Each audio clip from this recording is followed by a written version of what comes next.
during the next 20 minutes, I will introduce what started as a one-shot project idea, which became an institution over the last 5 years, and explain at the same time with images what it's all about. So, what is Kunsthalle Athena, and why does it have a German name?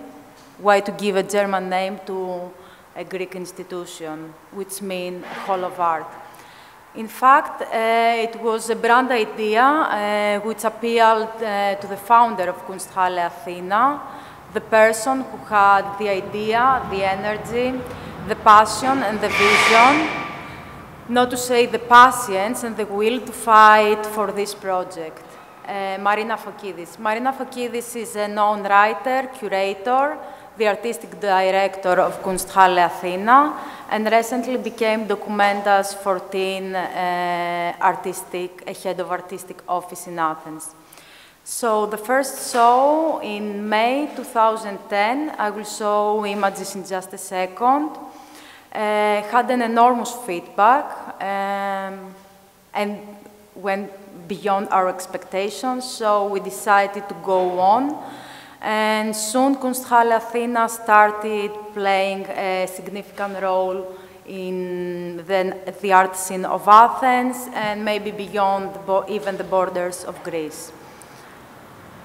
Kunsthalle Athena is located in a neoclassical, not livable, not renovated, not to say falling apart building. From the 1920s, in the very heart of Athens. The district is called Metaxurgio. Metaxi is the silk in Greek.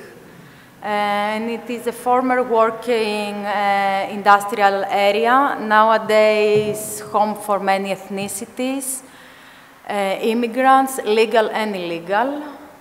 Still some workshop, craftsmen, more and more artists from various horizons. So, the neighborhood is kind of gentrified, but unfortunately, because of the crisis, is well known for drug dealing and prostitution, and of course some small crime related to all this.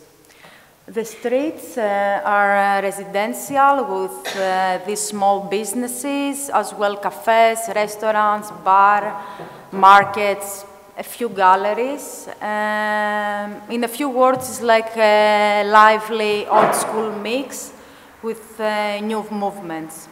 So in 2010, Mirene Arsanios started this project, Kunsthalle Athena, the idea of a flexible institution dedicated on the visual arts of our times, which aim to reintroduce art to a wider audience through a show called The Bar.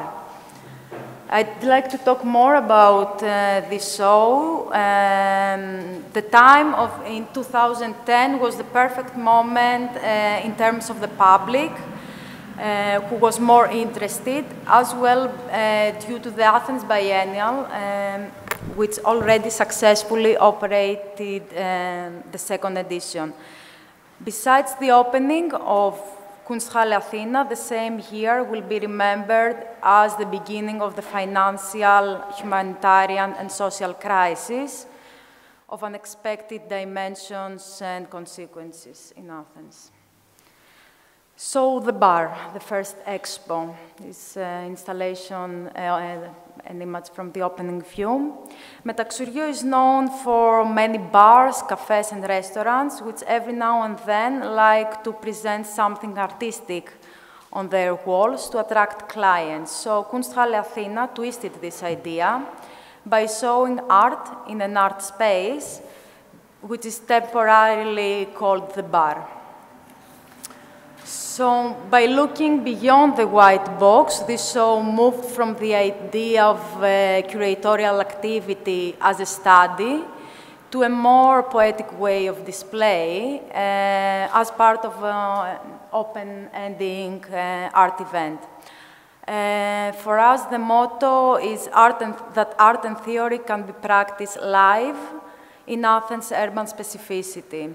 So the idea was to create an exhibition which addresses not only to the specific art crowd, but to a wider audience. Maybe these people, they hang out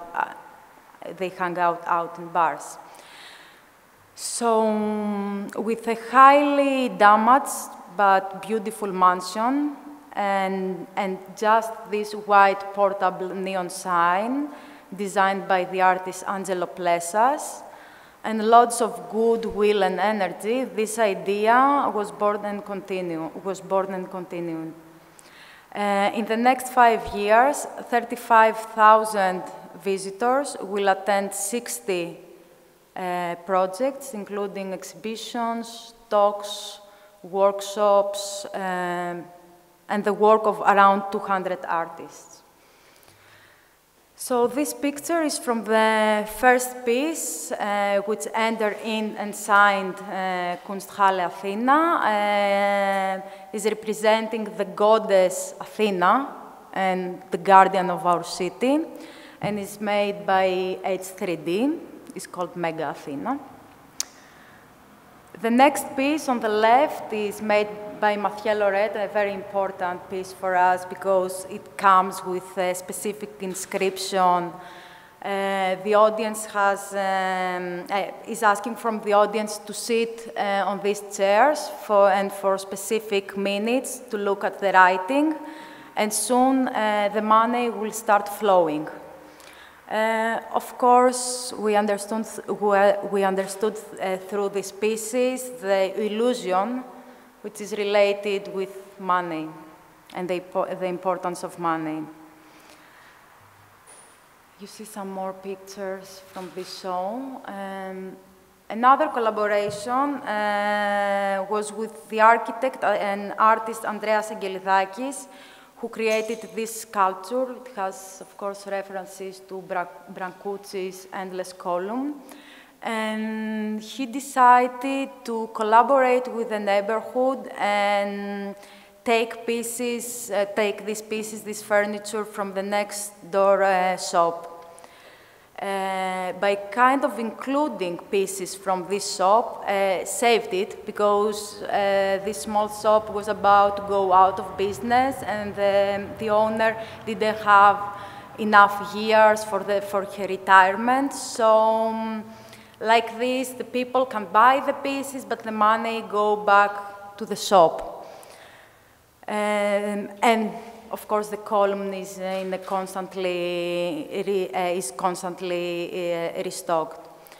This was not only an attempt to collaborate with the neighborhood, but an effort basically to listen attentively the beat of Athens city, and to be informed by the idiosyncrasy and the distinctiveness of Athens public. I show you some more pictures from this show so you can understand as well the space, how damaged it is. A performance from Annika Larsson. Our toilet, we use it as a... Here's a fanzine that made our table, some performances.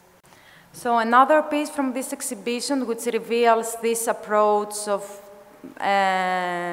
about the distinctiveness of Athens public is Lidias Dabasina's All the Ways Are Closed, which referred to a newspaper headline regarding the situation in Greece in the first days of the crisis.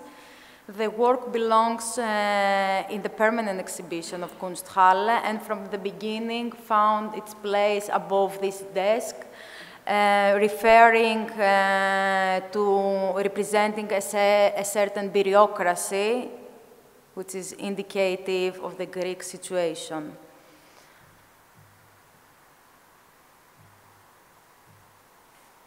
This is the exterior space. You have an installation show, a view, and at the same time, a piece made by Robert Petena is called The Bar, and is designed as the temporal bars in Amazonian. We should every time decorate it with fruits and plants. Unfortunately, we cannot serve juice, but we serve alcohol, the traditional raki we have in Greece. Another installation view. So, by not being an institution with prescribed reasons of being, Kunsthalle Athena tries constantly to redefine directions according to the conditions in the city, and city becomes a platform of discussion. All the strategies from the curatorial decisions, the exhibitions, the accompanied events, even the way we do the communication, the way we try to construct the image of Kunsthalle is based on a site-sensitive character.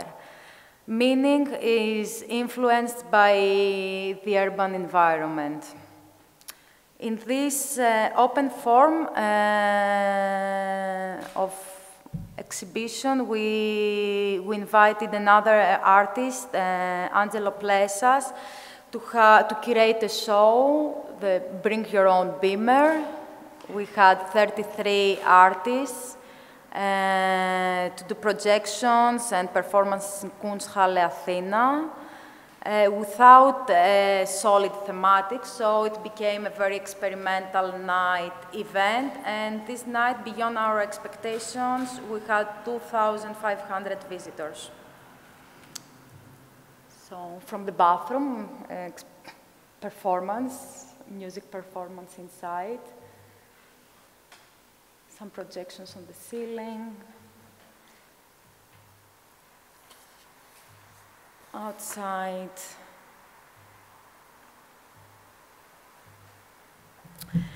So the next show has to do with our decision to advocate specific localities like neighborhoods and the contact between them. And you can show now the show of the show Hope Mountain.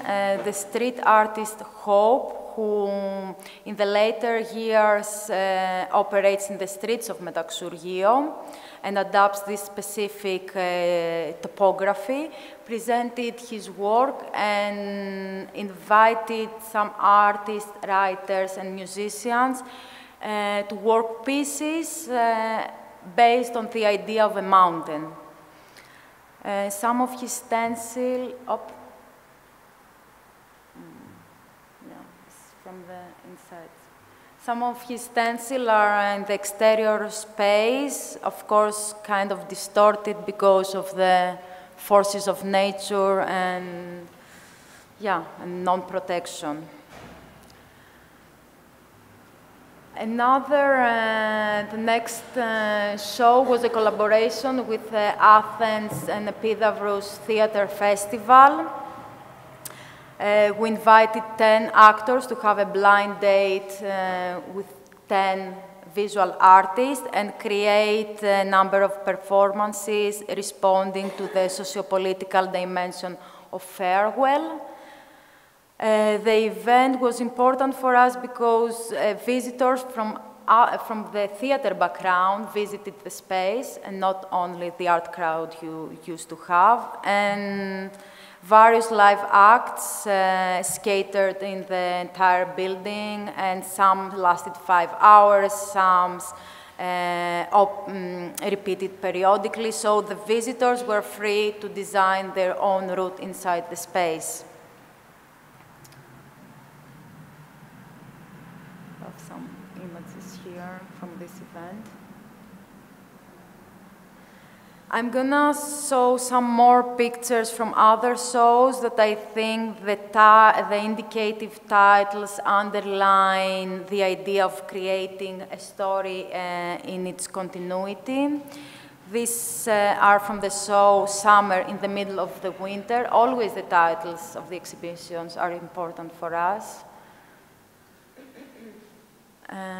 Here we have Yannis Varela's show with references to personas and heroes from independent horror film production in the 70s.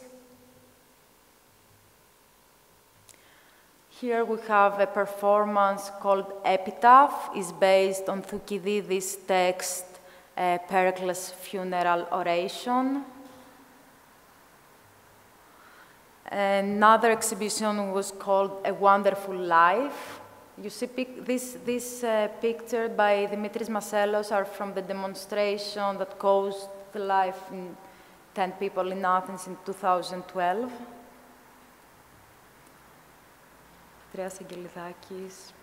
Some solo presentations of the artists Panos Papadopoulos and Kanguro Court.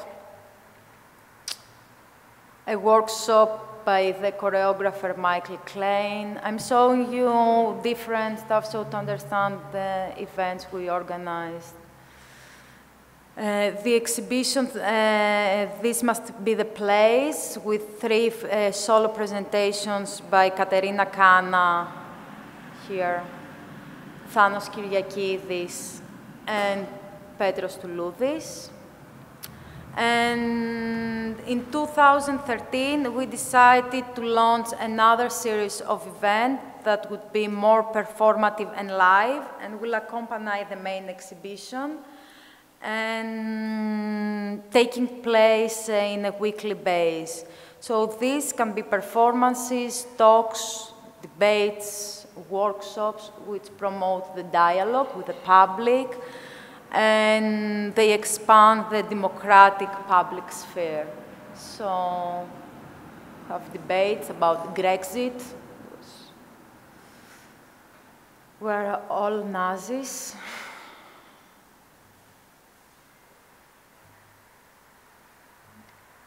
A strip show by Pokayo, who is the director of Athens Biennial. Slavs and Tatars.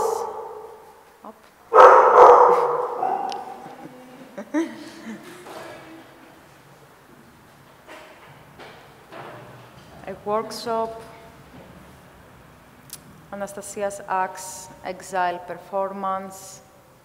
Vince Band from Norway. It was is a musician who had screenings. Alan Sekula's documentary about the forgotten space, about the trademark in the sea.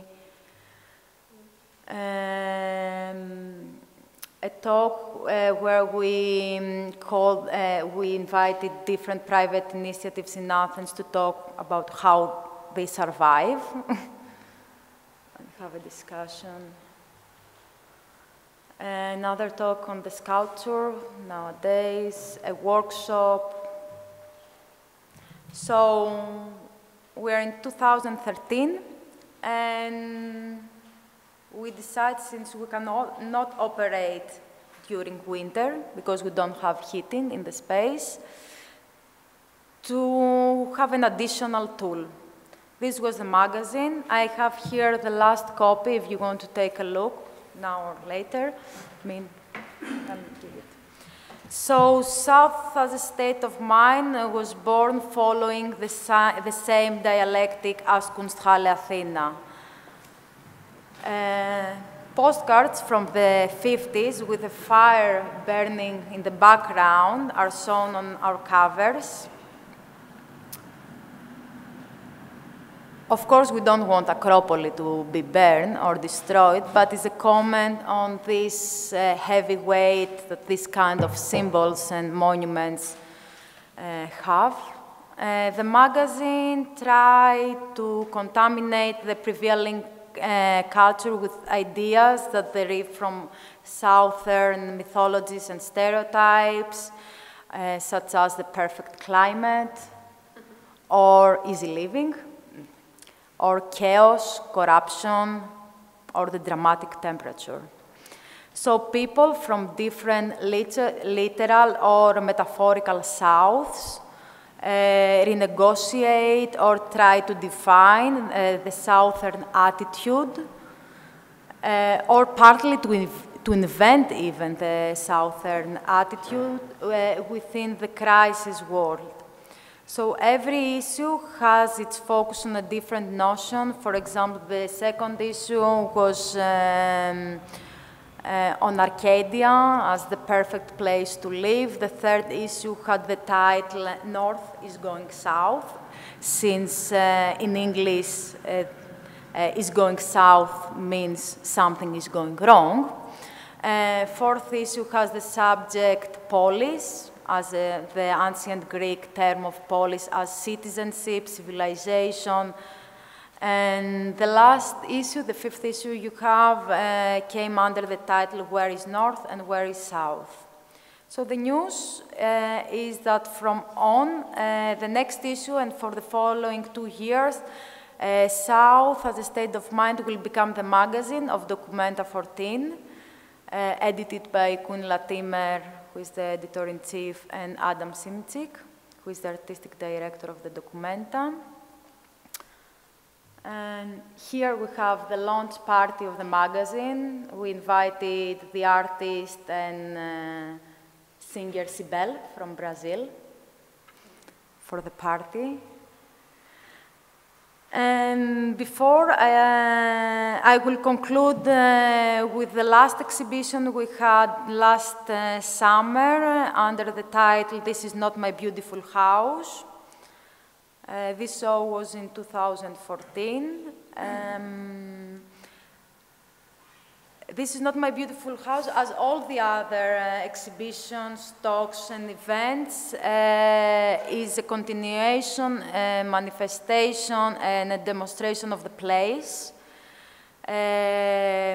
While traces from previous exhibitions still exist in the space, it's like creating different chapters or different episodes of the same book. So this ruined building, piece by piece, is occupied by artworks, basically, and obtains its own character and life.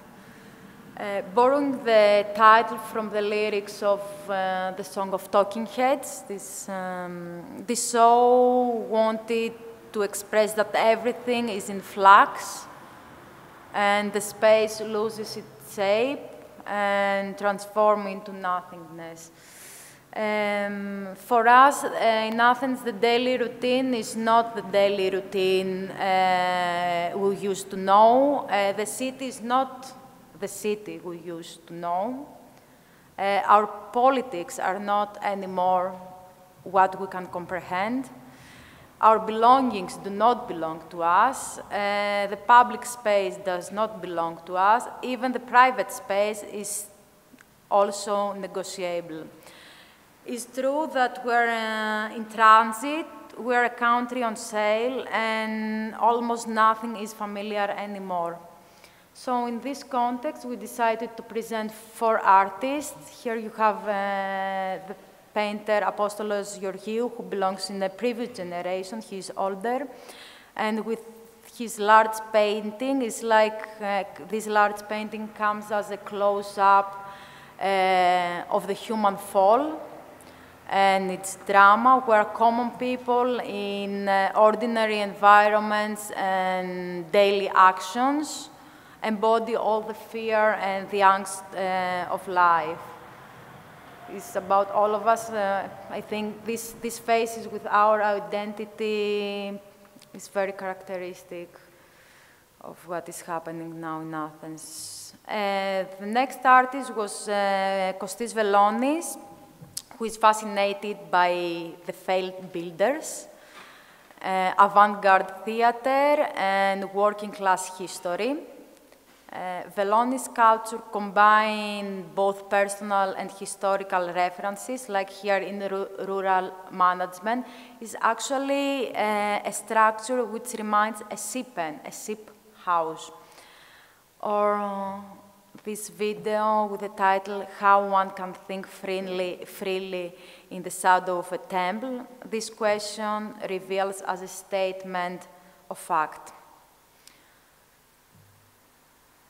Some more pieces. This piece is a podium for a cat.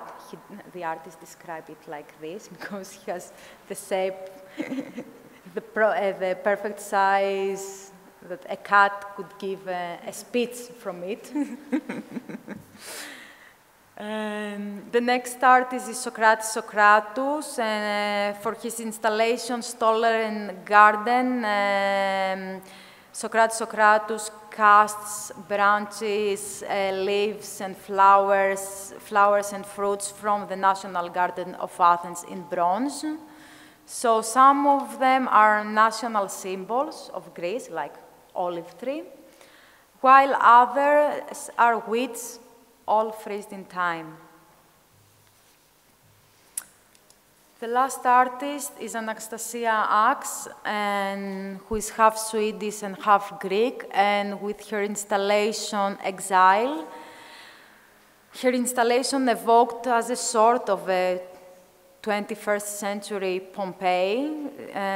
It started like a strangely familiar village constellation, and then transformed to a destruction camp on the second level, and finally in an excavation field before an archaeologist.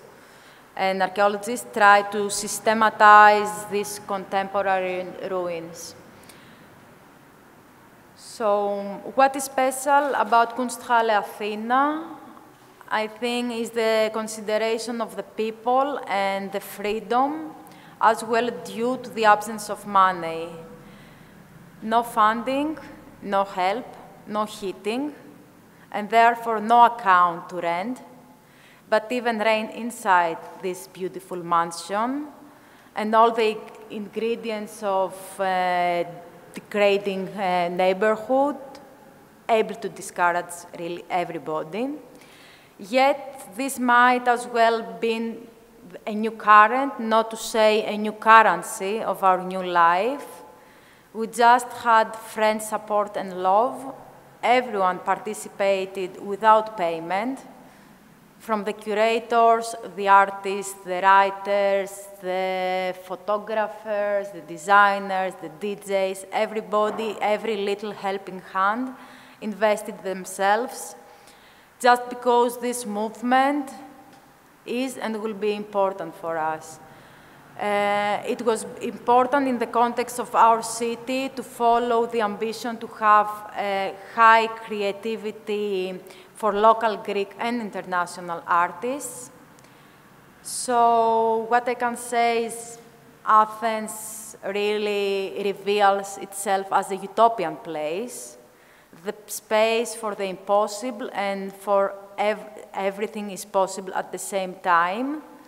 And we really find ourselves in a limbo situation.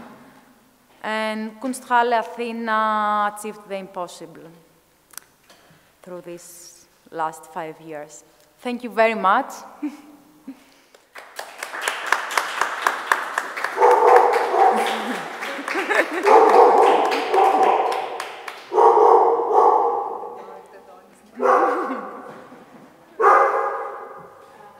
Now this collaboration with Documenta, will it influence you as an institution as well, like in terms of money? Or? We don't know yet. For the moment, the magazine is given to them, is gonna publish under Documenta's edition, but for the moment, no one from us is working for the magazine. I don't know how it's gonna work this. And for the follow 2 years, the magazine will follow Documenta's preparation. So the magazine will be involved in Documenta? Yeah. Okay. Not Kunsthalle Athena, for the moment at least.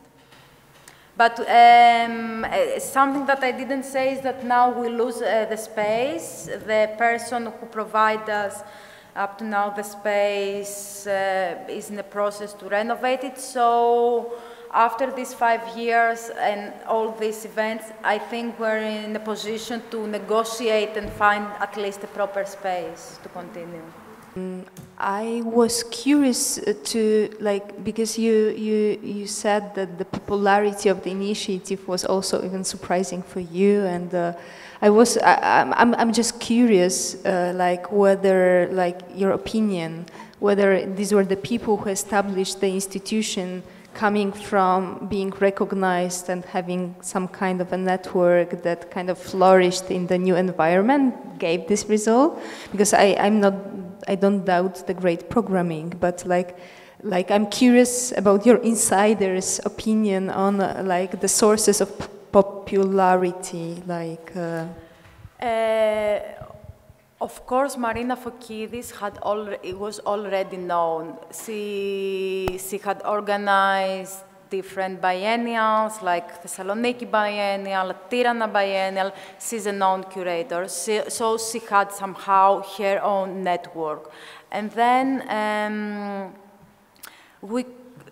the artists were very enthusiastic to support us and come, and we try to create another idea of hospitality. So we don't have to pay them, for example, to come, but we might give them our houses or, you know, try to combine and guide them around, and yeah.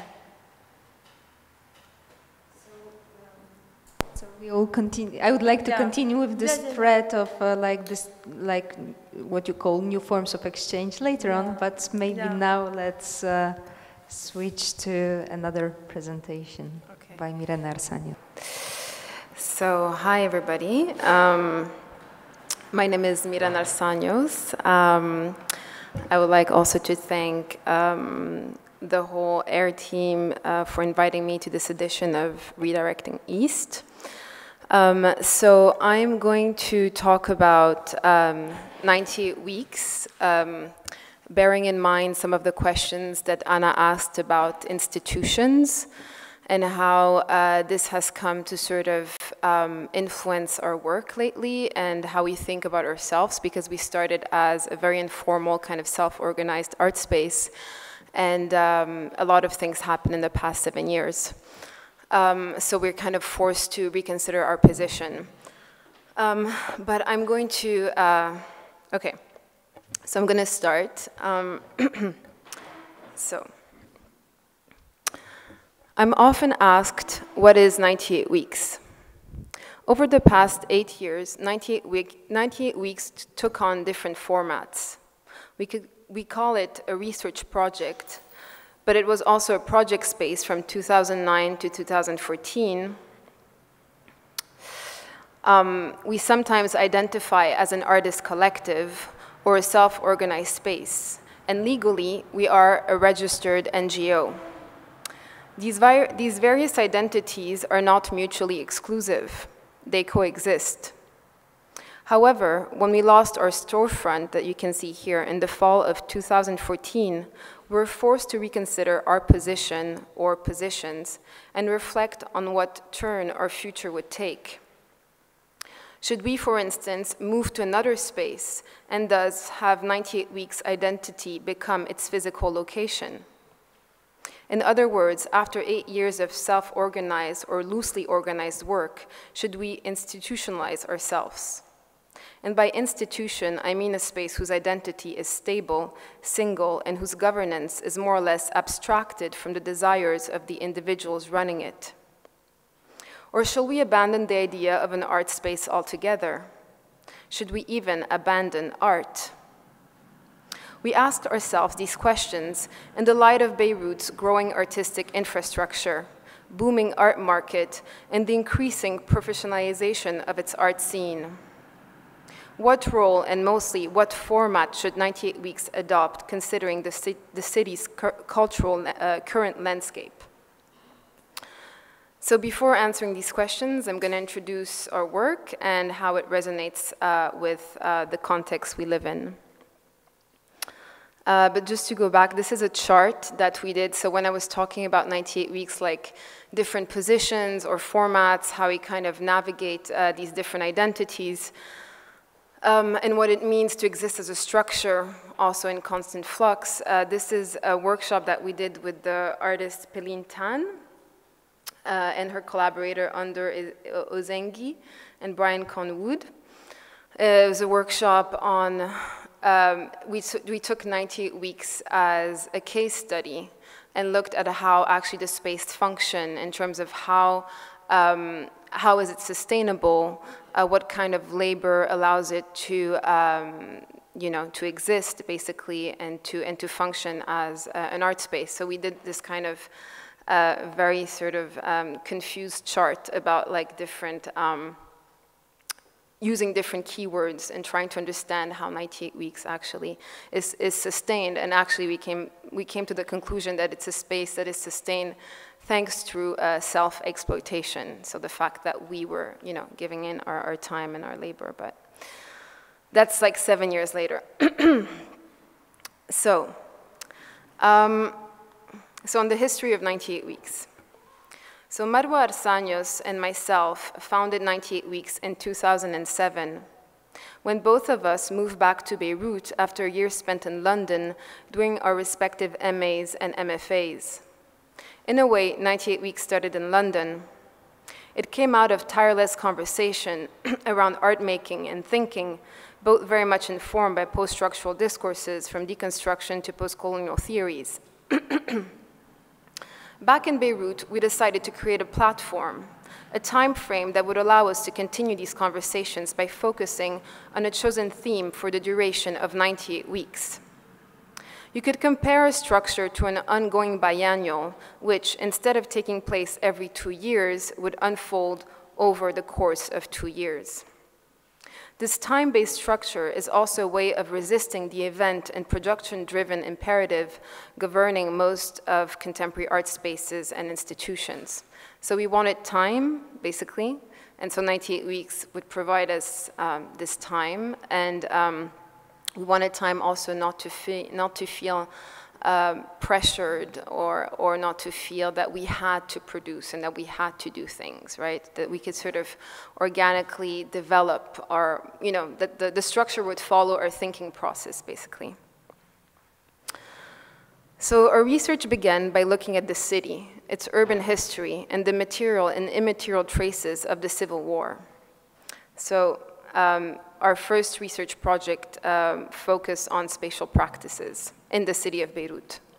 So Bejrut Every Other Day, a series of artist-led workshops, inaugurated 98 Weeks. So in 2008, we invited the Spanish artist Lala Masegui to conduct a workshop on the ruin in the city, which mainly focused on modernist ruins and failed urban projects. We identified a number of sites in Bejrut and tried gathering knowledge around them because that knowledge was not accessible through history books or other means. So the ruin in the city involved 24 participants coming from different countries and disciplines and was entirely self-funded. So that was in 2008. So for example, this is Beirut's former train station, which used to connect different cities in the Levant. So it went from like Bejrut to Syria, Damascus, probably all the way up to Turkey. And of course, this route doesn't exist anymore, and the train station is completely abandoned. But we wanted somehow to sort of rediscover that history. This was, we had a tour, so with all the participants, we went to this place called Solidaire. I mean, it's complicated, but just to sum it up very briefly, the downtown Beirut's downtown was reconstructed by a private company called Solidaire, which belonged to to Lebanon's primer foreign minister called Rafik Hariri, who was assassinated in 2005. And basically, it's his private company that took on the whole reconstruction of downtown Beirut. So we went to the Solidaire offices, and they showed us their plan for the future, and most of this has already been built. So the workshop consisted in like going to different sites, either sort of modernist ruins or current urban projects, and think about like Beirut's urban history, not only through like the city's division, because Beirut was divided east and west during the Civil War, but by more sort of the architectural legacy of the city. So this is, for example, a kind of, yeah, modernist, like beach chalet built by a Lebanese architect, and now this is how it became, and it's completely engulfed in a very sort of informal, like urban development that sprawled along the coast.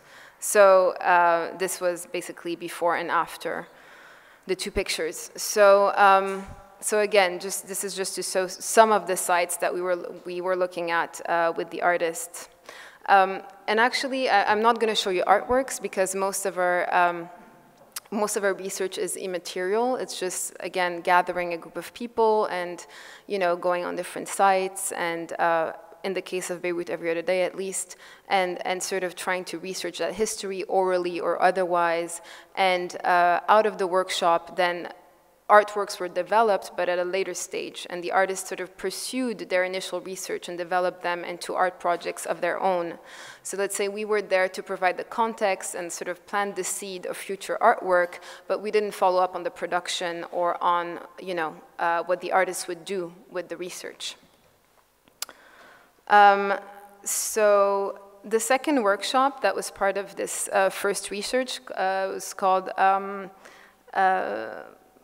I forgot the title, but As Long As I'm Walking, that's the title. So As Long As I'm Walking, which was a workshop with Francis Alice and Kotemok Medina, who both came to Bejrut in 2008. So this is Marwa and I and Kotemok in a presentation, and this is the workshop. This is the space. We didn't have a space back then, so we only had a space later on. So we were spaceless and occupied different locations in the city. This is a residency called Sanaye House that no longer exists, but basically, anyways, I'm not going to talk about this, but this is the workshop, and it was actually Francis Alice's first workshop ever, so he was not very used to this kind of pedagogical setup, and so Kotemok also helped him mediate most of his participation.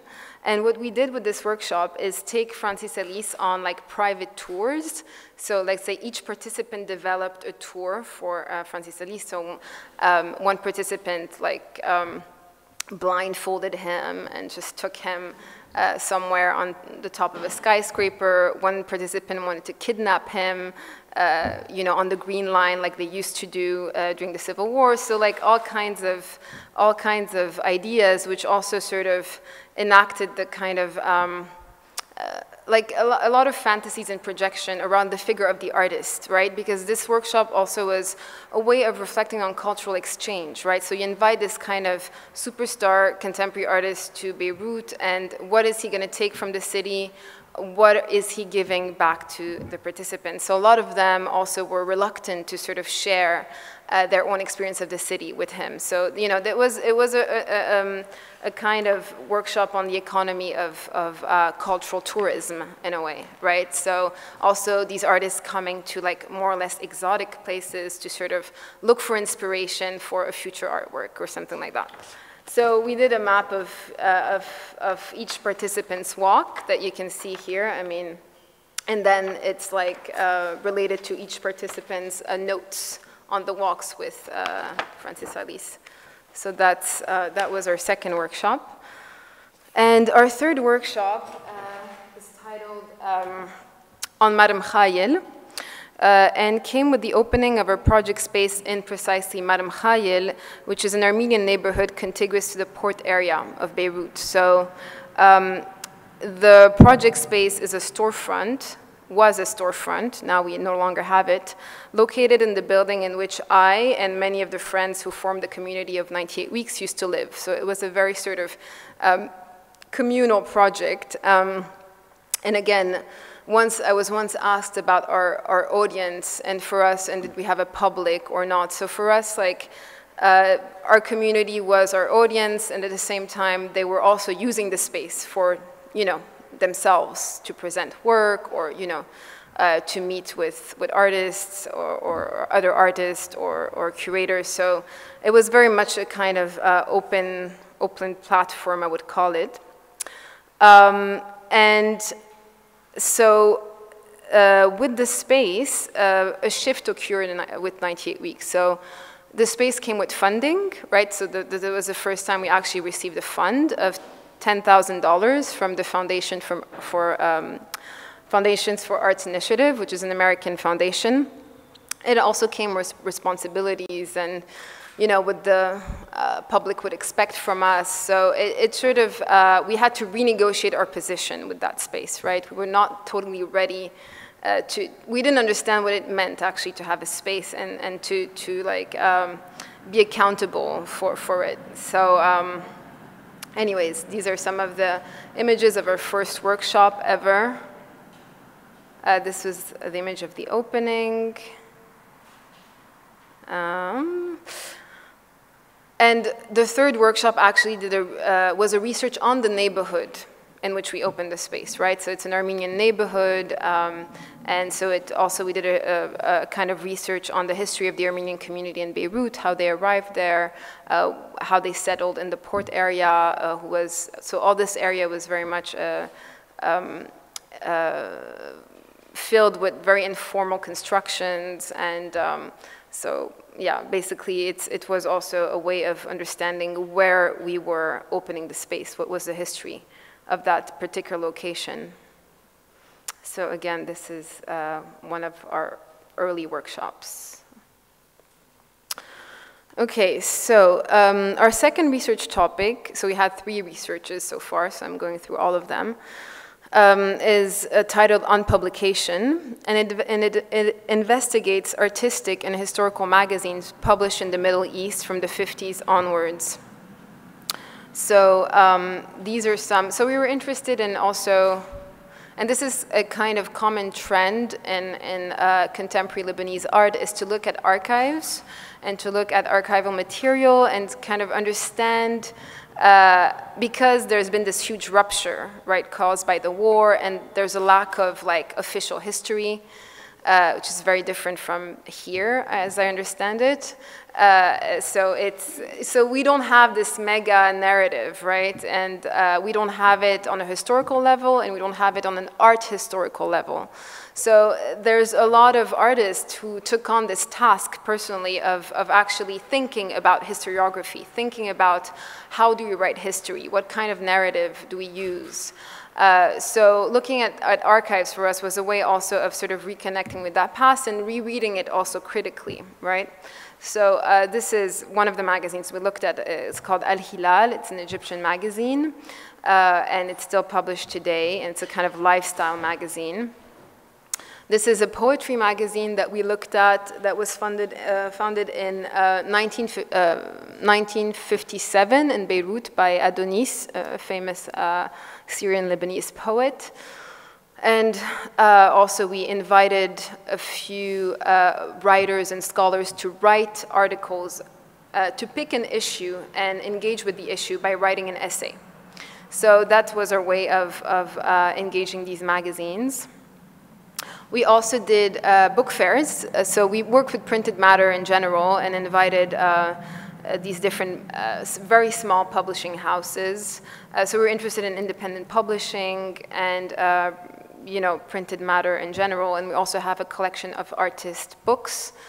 So this was the fair, small book fair at 98 Weeks. We also hosted the Bidoun library. So this is like Bidoun's collection. So basically our research was on publication as, you know, a historical research, but it also engaged with, you know, ways of working with books, basically, and printed matter. And this is our permanent sort of collection on the side. So out of On Publication came also, we published 4 small chapbooks by writers and artists, and we founded the magazine called Marzin. So, I mean, most of the publications are here, and I can show them to you. Wait, like, let me see. These 1, 2, and this one. Yeah. Well, actually, you can take all of them. But yeah, so there's one that I particularly like, which is the one on the right. which is this one. It's a publication by the one that Anna's holding right now.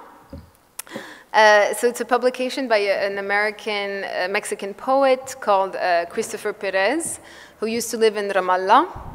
And he wrote a poem on borders, and he conflated like the border situation in Israel and Palestine with the border situation in Mexico and the US.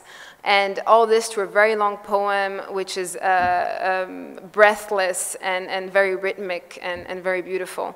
So, so this publishing house and the magazine that we publish right now is part of what I'm doing currently. We're now also working on the second issue of Mirene, which is a sort of multilingual literary magazine. So this is another publication that also is in the pile. And this is an artist called Shaza Sharafuddin. She's also a writer. And she scanned pages of Al Hilal magazine, that Egyptian magazine that I showed you. And she basically, what the magazine asked, and it dates back from the 70s, could women be considered human beings? That was the question of the issue. And so she intervened on the magazine with like little doodles and commented on most of the textual material. And this is Mirene, the first printed issue, and I'll show you later the website because we're still working on it. This was the launch of the magazine. Okay. So so now, so Unpublication was our second research project. And shortly after beginning our third research project, which is called Feminisms, 98 Weeks lost its space. So that was in October 2014, to the neighborhood's rampant gentrification, in which admittedly we also had played a role. So let's say in a way we're the first gentrifiers of this area. So this loss reflected the way Bejrut had changed since we first opened. When 98 Weeks began in 2007, Bejrut art scene was very different. A few years before, it was placed on the global art map by Catherine David's exhibition Contemporary Arab Representation. But its artistic infrastructure was still very young. Ashkal Alwan, the Arab Image Foundation, and residencies such as Zico houses were all funded in the 90s and were among the main cultural venues. Yet the city had no art spaces. So until 2008, the city had no art spaces. No art center, no museums per se, okay? So everything was pretty much initiated by artists and all the relatively big institutions for the city that we see today, such as the Arab Image Foundation, were really initiated by artists, as is the case here also, right, with Foxal, right? Yeah. Okay, so so today, as I speak, 5 new museum projects and foundations are being planned, and in some cases built. The art market has considerably expanded. A para-academic art program called the Homework Space opened 3 years ago, and collecting art has become one of the Lebanese upper class's favorite mode of investment. So all this in the past 7 years. Okay, so since we opened. And between 2007 and today, the change is radical. There's been really a huge change. So this is the area in which 98 Weeks is located. This is just to show you almost every 2 other buildings, there's a construction site, right? So this is the kind of speed and velocity of real estate development in the city. It's unprecedented, really. I don't know if any other city has that kind of rhythm. So this is also the area, and this is the Madam Khaili at night. So also like pubs, open shops, cafes. So it's a very sort of vibrant area. None of this existed when we moved there. Again, this is only 5 years ago. This is an example of the buildings that are being currently constructed. This one is finished. You can see it here. and there's like a wasteland just before. And this is where I used to live, the building on the corner. And yeah, and this is the kind of visual rhetoric that a lot of, real estate developers use in Beirut. So the whole city is full of these panels advertising this kind of lifestyle or this kind of future. And this, of course, we can find a parallel situation in art, in contemporary art. So, for example, this is a private foundation owned by one of the biggest collectors of Beirut called Tony Salame, who has, it's money laundering, basically. And this is him. And, he has a very ostentatious art collection with I don't know how many art pieces from I don't know who. This is Ashkal Alwan, the art space, this para-academic program I was telling you about.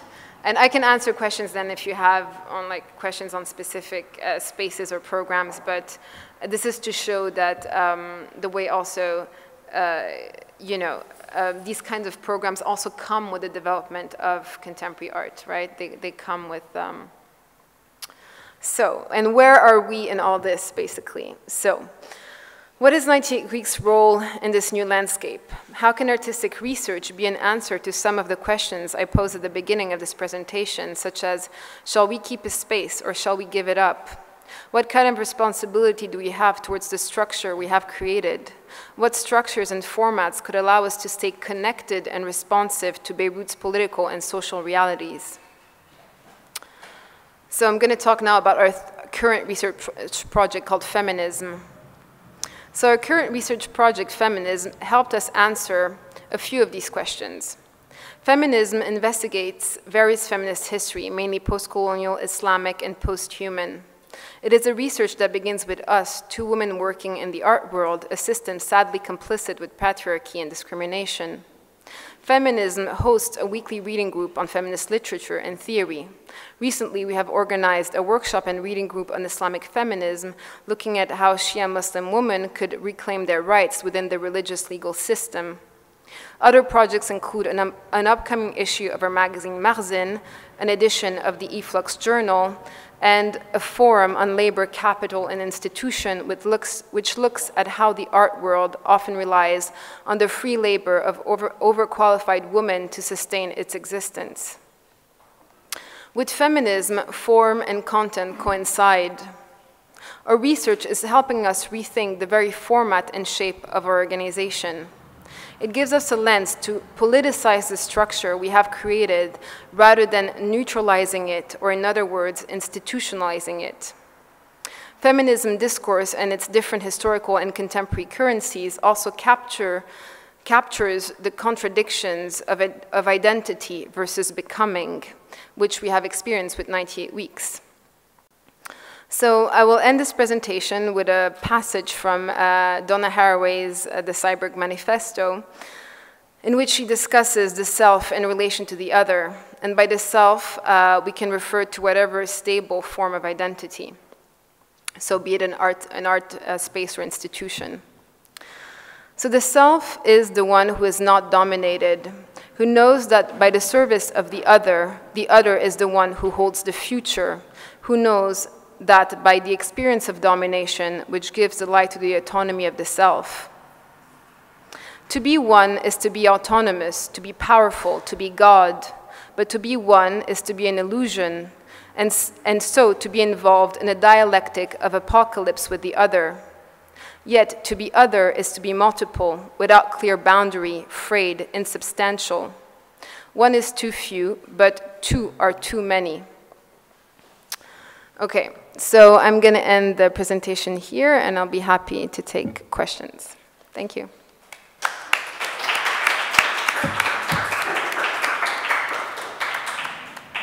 Do you think that in this situation where you found yourself, there are particular artistic research, literary practices, or I don't know, social activities that would be important, interesting to focus on, so as not to repeat the structures from which you kind of turn your back to? Like, what I'm specifically curious is yeah, like, can you think that there are any specific practices that you practiced doing or showing that are not so prone to exploitation as the yeah?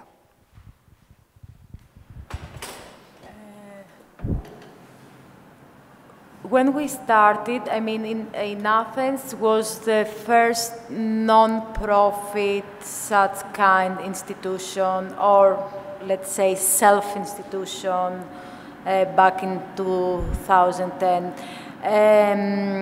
Before us, there was the Biennale of Athens, which had already 2 editions and was an independent organization, but it's a periodically every 2 years event. So the idea was more to gather all these people that basically mainly us and some people there in the creative, in this creative environment, and work together. That was our first aim. And then the artists, emerging artists from the Athens, find a place where they can show their work outside the galleries or the institutions in where they didn't have access, basically.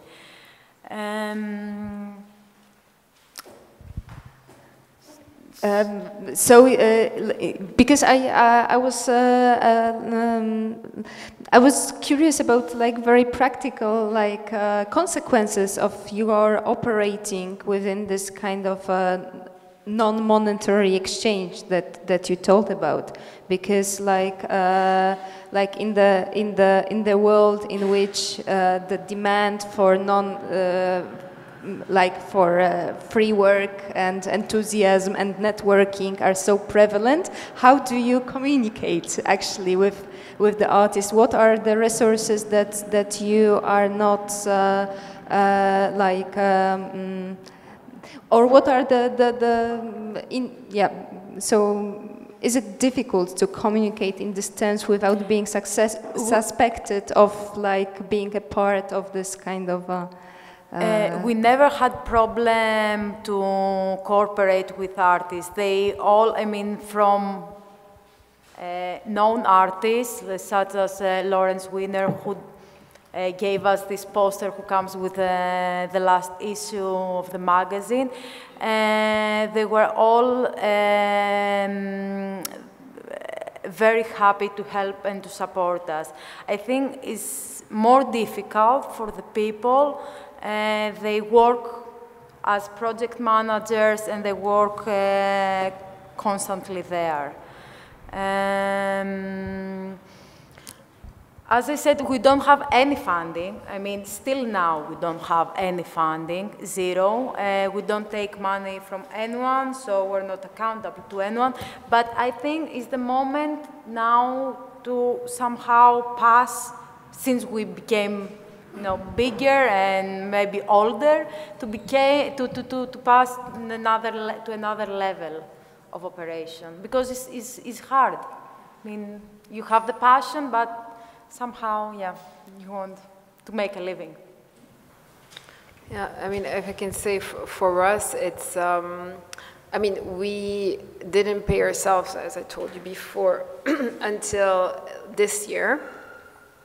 But we don't make it a point not to pay. I mean, we always, for example, if we're invited to collaborate, or if some kind of work is expected from us, we always make sure to demand a fee. I mean, we never work for free unless,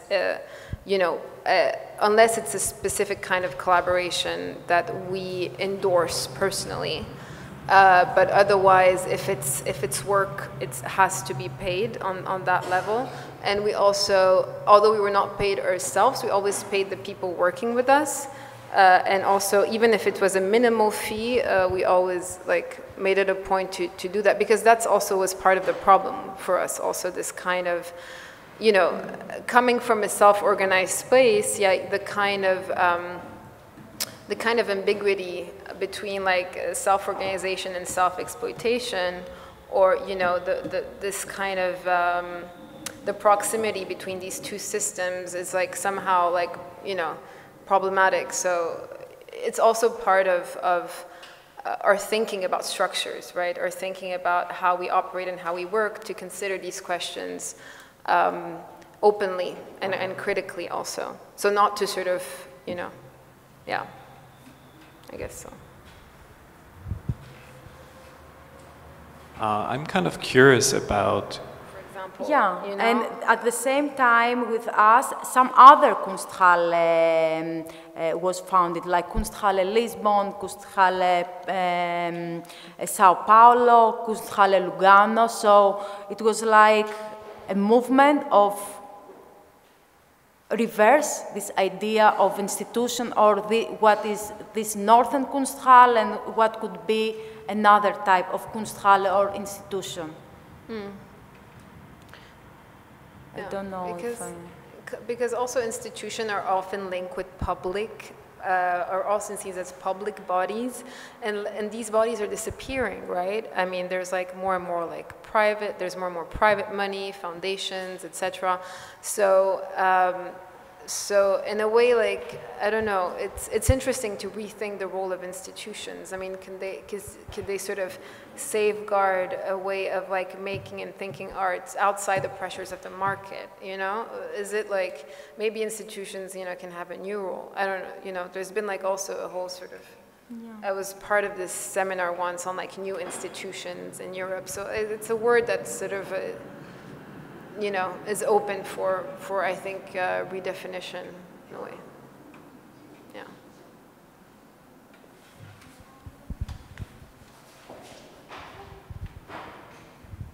All right, so I've got used the term of Kunsthalle, which is referred to something very specific, these institutions that operate in Germany or in Switzerland. And so I use the word institution because I don't want to use the word Kunsthalle all the time, trying to describe. But I think the characteristics are that we don't have a collection, we don't have, we're flexible. Yeah, you can tell me that institution doesn't come with the flexibility, but should be with the flexibility. Kunsthalle in Germany, I mean, in these institutions, that there are institutions, are very flexible and, yeah, because I don't have a better word maybe to describe it. As an art center, I could call it art center, but for me, yeah. But maybe it's also a way of sort of rethinking institutional formats, yeah. right? So like if you have this idea of, you know, what the institution should be, perhaps, you know, the way that you use the word institution is a way of like queering the word, right? Like Kunsthalle Lisbon, for example. Yeah, you know? and at the same time with us, some other Kunsthalle was founded, like Kunsthalle Lisbon, Kunsthalle Sao Paulo, Kunsthalle Lugano. So it was like a movement of reverse this idea of institution, or what is this northern Kunsthalle and what could be another type of Kunsthalle or institution. I don't know because also institutions are often linked with public, are also seen as public bodies, and these bodies are disappearing, right? I mean, there's like more and more like private, there's more and more private money, foundations, etc. So, so in a way, like, I don't know, it's interesting to rethink the role of institutions. I mean, can they sort of safeguard a way of like making and thinking arts outside the pressures of the market, you know? Is it like, maybe institutions, you know, can have a new role? I don't know, you know, there's been like also a whole sort of, I was part of this seminar once on like new institutions in Europe. So it's a word that's sort of, you know, is open for I think, redefinition in a way.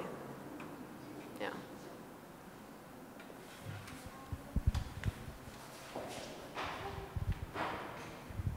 All right, so I've got a bunch of questions to Mirene.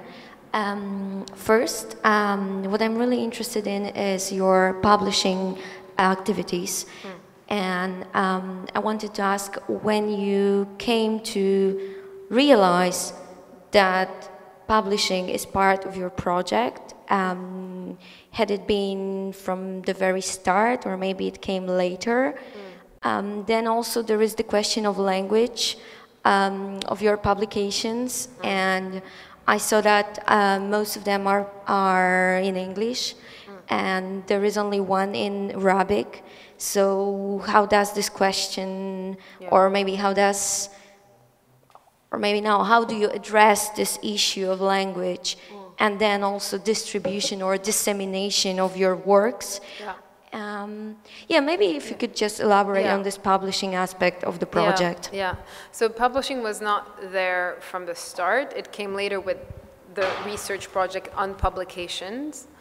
And well, I was always interested in publishing and you know, magazines and the history of magazines also. So with the research project on publication, we thought of ourselves, you know, starting to publish different kinds of books and small, I mean, they're very small books. They're not really books. They're more like chapbooks. They're more like fanzines. So if you want to think about distribution, I think the kind of exposure and circulation that we have is closer to the economy of, you know, the fanzine, or it's, you know, we sell most of our issues at the launch. It's, you know, most of them are, they're not internationally distributed. I just don't have the structure or the money to do that. And they're all sort of collaborations between the designer and the artist also. Which makes the question on language even more interesting. Yes, exactly. But you know, it's I think the language of the art world in Bejrut is English, right? It's a kind of, I think that this is, it came with, you know, English is, first of all, there's like a big American university in Bejrut called the American University of Bejrut, so English is also an educational language. You also have French, and you have Arabic, of course, which is the official national language. But Lebanese constantly, you know, navigate these three languages, Lebanese people. But yes, I mean, the issue of Arabic is an important one that we're trying to consider in our new publications. First of all, I mean, it's a complicated issue because it, of course, has to do with audiences, right? But even if we translate our material to Arabic, it won't necessarily reach the audiences that can read Arabic. And the audience, and I think that those who are interested in the material, let's say, oh no, I cannot say that, but but you know, it's a problem actually. It's a problem because, you know, there's also this thing about like, is it elitist, you know, not to translate? Is it, you know, always addressing the same audience or the same public? And what we try to do is to sort of you know, like through this open call that we do for text is like to distribute to different networks, also through the Arab world. So like in Morocco, Egypt, Syria, we have like, you know, we know people in these different countries and we ask them to circulate the call. So that's also a way of sort of expanding from, you know, Bejrut itself as a city. So in terms of like international distribution, it's more through a network of connection and friends that we can reach out to different countries, rather than sort of, you know, just have it in a bookshop in New York that we don't know of, you know. That's inaccessible to us. But what's accessible to us is this network that we already have and that we can sort of circulate the publications through that network. Now, this is why we're doing this online, because this is the next issue of Magazine. I mean, we're still working on the website, so this is kind of new. But this is the first issue. We've already uploaded it online. And the second issue, Feminism, this is all like dummy texts. But we're going to have English and Arabic. So, you know, you have like English and Arabic. And then you have, we're going to select 2 texts for translations, because we cannot afford to, we cannot afford more. But we had a small fund for this, so so we're going to translate 2 texts. And yeah, and that's it. But basically, we include different languages without necessarily translating the languages. So some texts will be in Arabic, some texts will be in English, and they won't be translated. So it's a matter of who is excluded and who is included, but it's also a kind of, don't read the text. The text is like not a real text. It's just like, it's just like, the text is just a dummy text that we put for the web, because the website is still under construction, so. I wanted to ask you, like, because you mentioned your networks within the Arabic world, and I'm wondering how does it work, basically? I mean, it's a very simple question, but do you really have networks which are disconnected from the centers of the art world, which are Western Europe still? I mean, does it really operate within the countries of the East, so to say, or is it still going through London and New York? At least for 98 weeks, we think of ourselves as a pedagogical platform, right? So we created that platform so that also, like in Lebanon, there are a few art schools, but they're very bad. So a lot of artists came to our workshops also to work like as an educational process, right? And we have like all kinds of people coming, not only artists, we have like people from different professions, a pharmacist, you know, it's like the way it's sort of, who we end up having is very random sometimes, and our workshops are always free. Whoever, there's no selection, we accept everybody. So we're very much like into, you know, not sort of, we don't have educational programs because the platform in itself is a kind of educational process. You know, so that's how we see it, you know, we don't have this kind of mandate, sort of public mandate or something.